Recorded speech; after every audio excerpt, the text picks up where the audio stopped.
Pack में selective players हैं जहां पर मजबूती है। टाटा कंज्यूमर का जिक्र आपने किया लक्ष्मीकांत जी, और टाटा कंज्यूमर ही बाजार खुलने से ठीक पहले इस स्टॉक को 9 के 9 रत्न की लिस्ट में हमने भी शामिल किया था।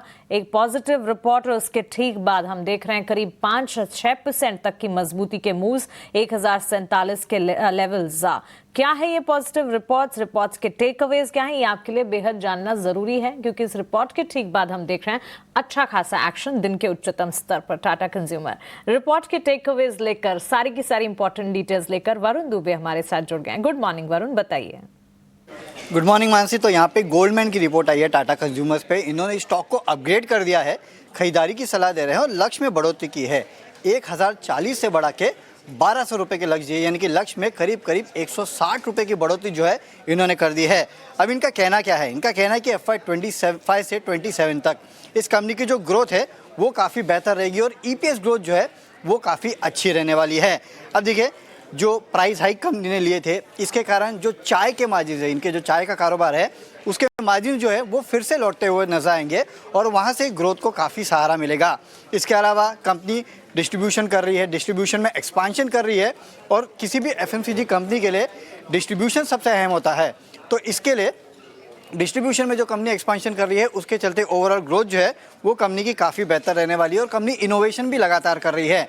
साथ ही साथ कंपनी ने कर्ज लिया था उसका कंपनी लगातार भुगतान करते जा रही है, तो आगे चल के जो इंटरेस्ट कॉस्ट है उसमें कंपनी को काफ़ी फायदा होने वाला है और ये भी कहीं ना कहीं कंपनी के ओवरऑल EPS में मदद करेगा।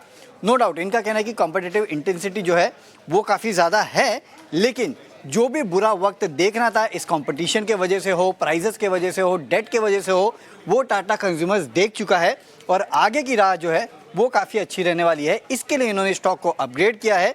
प्राइस टारगेट 1040 से बढ़ा के 1200 रुपये के कर दिए हैं और इसके लिए आप देख रहे हैं स्टॉक प्राइस में इस तरह का जोरदार उछाल देखने मिल रहा है।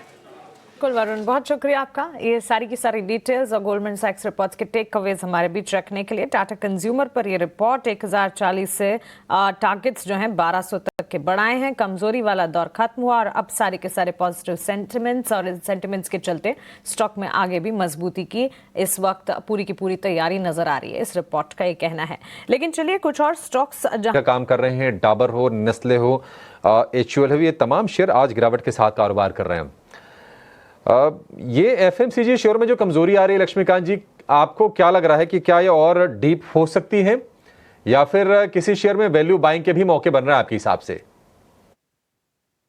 देखिए, निफ्टी FMCG इंडेक्स में तो ऐसी कोई फिलहाल गिरावट नहीं देखने को मिल रही है, बट जैसा कि आपने बताया कुछ सेलेक्टेड स्टॉक्स हैं जहां पे हमें करेक्शन देखने को मिल रहे हैं। तो ओवरऑल अगर हम निफ्टी FMCG के चार्ट्स पर नजर डालते हैं तो यहाँ पर अभी भी हमें एक सपोर्ट दिखाई दे रहा है अराउंड दी लेवल्स ऑफ 52,400 के आसपास, और जब तक इसके ऊपर निफ्टी FMCG ट्रेड करता है तब तक हम पुल बैक मूव एक्सपेक्ट कर सकते हैं। ऑलरेडी अगर आप टाटा कंज्यूमर को देख रहे होंगे तो वहां पर हमें अच्छी खासी बढ़त देखने को मिली है। अपार्ट फ्रॉम दिस ITC भी एक स्टॉक है जहां पर हम एक पुल बैक मूव आने वाले समय में देख सकते हैं। तो ओवरऑल मैं ये तो नहीं कहूंगा कि सारे के सारे स्टॉक अच्छे नजर आ रहे हैं, बट कुछ सेलेक्टिव FMCG स्टॉक्स हैं जहां पर आने वाले समय में हम अपसाइड के मूव देख सकते हैं।